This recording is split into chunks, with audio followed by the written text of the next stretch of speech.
क्या हम अपना भाग्य खुद लिख सकते हैं? अगर मैं अभी गरीब हूं तो क्या मैं हमेशा गरीब रहूंगा?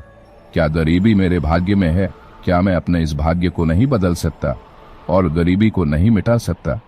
आपने कभी सोचा है कि क्यों कुछ लोग जो जीवन में कामयाब होने के लिए दिन रात मेहनत करते हैं, लेकिन वो इतनी मेहनत करने के बावजूद कामयाब नहीं होते? क्यों कोई बच्चा जन्म से ही दुखों में पलता है और कोई राजमहल में? क्यों कोई सारा जीवन सच्चाई के रास्ते पर चलता है फिर भी उसे धोखा मिलता है? लोग कहते हैं भाग्य का लिखा कोई नहीं बदल सकता और फिर चुप हो जाते हैं, हार मान लेते हैं, थक कर बैठ जाते हैं। लेकिन क्या सच में भाग्य का लिखा कभी नहीं मिटता? क्या हमारे कर्म, हमारी श्रद्धा और हमारी लगन इस भाग्य नामक अदृश्य लेख को बदल नहीं सकते? चलिए आज इसी प्रश्न का उत्तर ढूंढते हैं। मित्रों, हम अपने इन प्रश्नों का उत्तर एक कथा के माध्यम से जानेंगे। मित्रों, भगवान श्री कृष्ण के विचारों को अपने जीवन में उतारने से पहले मैं चाहता हूं कि आप इस चैनल स्पिरिचुअल सार के वीडियो को लाइक करें और चैनल को सब्सक्राइब करें, ताकि हम भगवान श्री कृष्ण से जुड़े विचारों को और उनके अनमोल वचनों को आप तक पहुंचाने में सफल हो सके। श्री कृष्ण की वाणी एक साधारण बालक की कहानी और एक असाधारण सत्य के माध्यम से। उत्तर भारत के एक छोटे से गांव नंदपुर में एक लड़का रहता था जिसका नाम नंदू था। छोटे से घर में मिट्टी की दीवारें, टूटी हुई छत और माँ की ममता ही उसका संसार थी। पिता बचपन में ही चल बसे। माँ एक बुनकर के यहाँ काम करती थी। दिन भर सूत काटती और रात को बेटे के सिर पर हाथ रखकर कहती, बेटा एक दिन तू बहुत बड़ा आदमी बनेगा और तेरा भाग्य बदल जाएगा। नंदू को माँ की बातों में विश्वास था। वो कहता, मैं एक दिन बहुत बड़ा बनूंगा माँ, फिर तुझे कभी काम नहीं करने दूंगा। नंदू अपनी माँ से बहुत प्रेम करता था, क्योंकि पिता की मृत्यु के बाद उसकी नींव सब कुछ थी। लेकिन जब नंदू 10 साल का हुआ, माँ भी चल बसी। अब वो अकेला था, बिल्कुल अकेला, ना कोई सहारा, ना कोई उम्मीद। वह कभी कूड़ा बीनता, कभी ईंटें ढोता, पर हर रात आकाश की ओर देखता और कहता, हे भगवान, मेरा दोष क्या है? आखिर मेरे साथ ऐसा क्यों हो रहा है? एक दिन नंदू मंदिर की सीढ़ियों पर बैठा रो रहा था। तभी एक वृद्ध साधु उसके पास आए और बोले, बेटा क्यों रो रहा है? नंदू बोला, मेरा भाग्य ही खराब है बाबा। माँ बाप नहीं, पैसा नहीं, खाना नहीं और ऊपर से ठोकरें ही ठोकरें। क्या भाग्य सच में ऐसा होता है? साधु मुस्कुराए। उन्होंने कहा, भाग्य एक कागज की तरह है।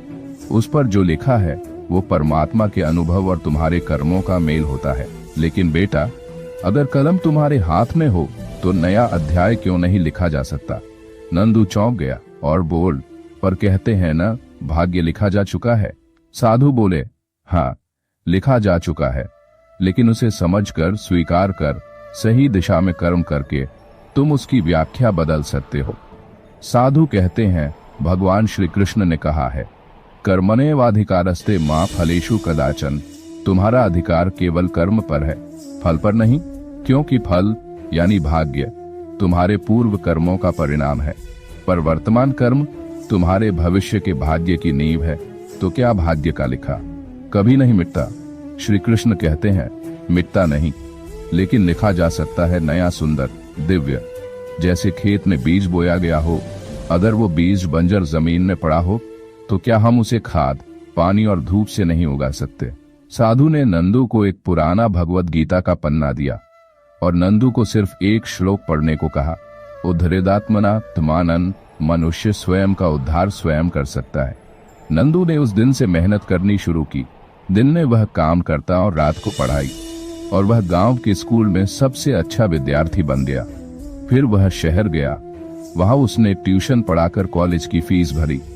धीरे धीरे उसका भाग्य उसी के कर्मों के कारण नया आकार लेने लगा। 10 साल बाद वही नंदू एक IAS ऑफिसर बना। जब पहली बार गांव लौटा तो वह सबसे पहले मंदिर गया, फिर उसी सीढ़ी पर बैठा और आंखें बंद कर कहा, भगवान तूने मेरा भाग्य लिखा था, पर मैंने तुझे ही अपना साथी बना लिया, और जब तू साथ हो तो कौन कहे कि भाग्य का लिखा नहीं बदलता। मित्रों, कई बार हमारे जीवन में ऐसा समय आता है जब हम टूट जाते हैं। हम सोचते हैं सब कुछ तय है, अब क्या बदल सकता है? पर याद रखो, श्री कृष्ण ने कभी भी भाग्य को अंतिम सत्य नहीं कहा। उन्होंने हमेशा कर्म को महान बताया। उन्होंने कहा, तू बस कर्म कर, फल की चिंता मत कर, मैं हूं ना तेरे साथ। आज जब तुम इस वीडियो को सुन रहे हो, शायद तुम्हारे जीवन में भी कोई संघर्ष चल रहा होगा, कोई ऐसा भाग्य जो तुम्हें लग रहा है ये तो मेरे भाग्य में लिखा है, पर नहीं, तुम्हारे हाथ में है कलम, तुम्हारे पास है विश्वास, और जब श्री कृष्ण तुम्हारे साथ हैं तो भाग्य को नहीं मिटाना, उसे प्रेम से, कर्म से और श्रद्धा से बदल देना, क्योंकि भाग्य का लेखा कभी नहीं मिटता, लेकिन उसे समझकर, स्वीकार कर, कर्म से सुंदर अवश्य बनाया जा सकता है। जो हो रहा है वो अच्छा है, जो होगा वो भी अच्छा ही होगा। बस श्री कृष्ण पर भरोसा रखो। मित्रों, अगर आपको यह वीडियो पसंद आई हो तो हमारे चैनल को सब्सक्राइब करें और वीडियो को लाइक करें। जय श्री कृष्ण।